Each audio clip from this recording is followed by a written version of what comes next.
Je m'appelle Madame Anoman Coralie. Je veux rendre gloire à Dieu parce qu'il m'a guéri des crises d'angoisse. Des crises d'angoisse Aiguës. Comment ça se manifestait? Après le décès de ma mère. Après le décès de sa maman. Je pense 3 jours après, j'ai piqué une crise de panique. J'ai pas compris. Je pensais pas à elle, mais ça a été tellement terrible. On est même sortis, on est revenu. Et sur la route, j'ai dit, ça va pas, j'ai commencé à enlever mes chaussures, crier. Donc on est parti à l'hôpital. Je suis arrivée à l'hôpital, ils ont pris ma tension, j'étais à 18. Tension, oui, mon cœur battait et tout. Mais le docteur a dit, non, j'ai l'impression que pour vous, là, c'est autre chose. Qu'est-ce qui se passe?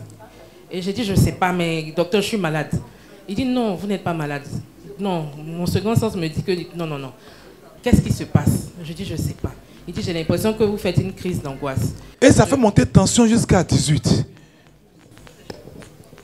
Et c'est là que je lui ai parlé du départ de maman et tout. Il m'a dit, ah voilà, donc c'est le subconscient qui réagit. C'est pour ça que vous êtes dans cet état, calmez-vous. Et il m'a donné un comprimé, j'ai pris ça, diminué un peu les battements. Il m'a dit, rentrez, ça va passer, on a essayé de discuter. Je me suis calmée un peu à l'instant. Et ce soir-là, monsieur a dit, bon, comme c'est trop récent le départ de maman, on va aller chez ta sœur, tu vas passer la nuit là-bas.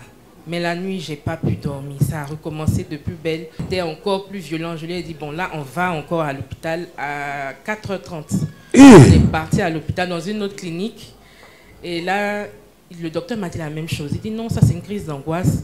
Bon, ce qu'on va faire, on va vous... Et là, la tension était à combien? Là, c'était descendu à 14,5. Il m'a dit, bon, pour que vous puissiez dormir, on va vous mettre un ballon.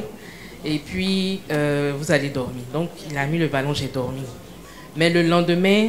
matin, ça a recommencé. Crise recommençait à chaque fois. Donc, elle m'a donné des médicaments. Elle a même appelé un de ses amis psychiatres qui m'a donné un médicament. Mais dès que je prends le médicament, la crise commence. Au lieu de te calmer, ça aggrave. Ça ne me calme pas. Ça commence et puis ça me fait des... Voilà, c'est une crise. Mon cœur bat, la tête, ça tire. Tout se mélange. Elle est en train de rentrer en dépression ou en folie. Que Dieu t'épargne de ces choses-là au nom de Jésus. Amen. Vendredi, à la prière des malades, je suis venue m'asseoir et j'ai montré la feuille, papa a vu, et il a prié pour moi. Qui était là le vendredi? Vous avez vu, il a eu une forte réaction spirituelle là. Parce que derrière ça, souvent, il y a des esprits. Hein.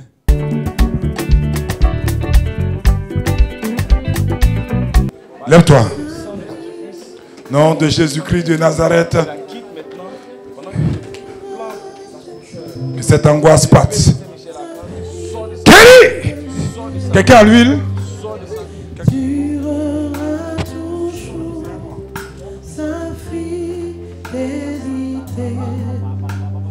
Durera toujours sa fidélité.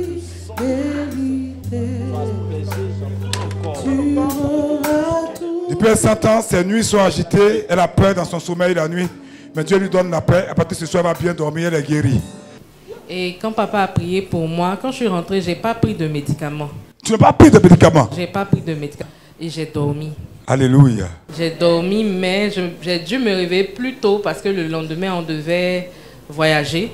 Donc, je me suis réveillée vers 6h, 7h. Mais j'ai pu me reposer. Alléluia. Et depuis lors, les crises sont beaucoup moindres. Ça a vraiment, vraiment baissé. C'est seulement pour dormir.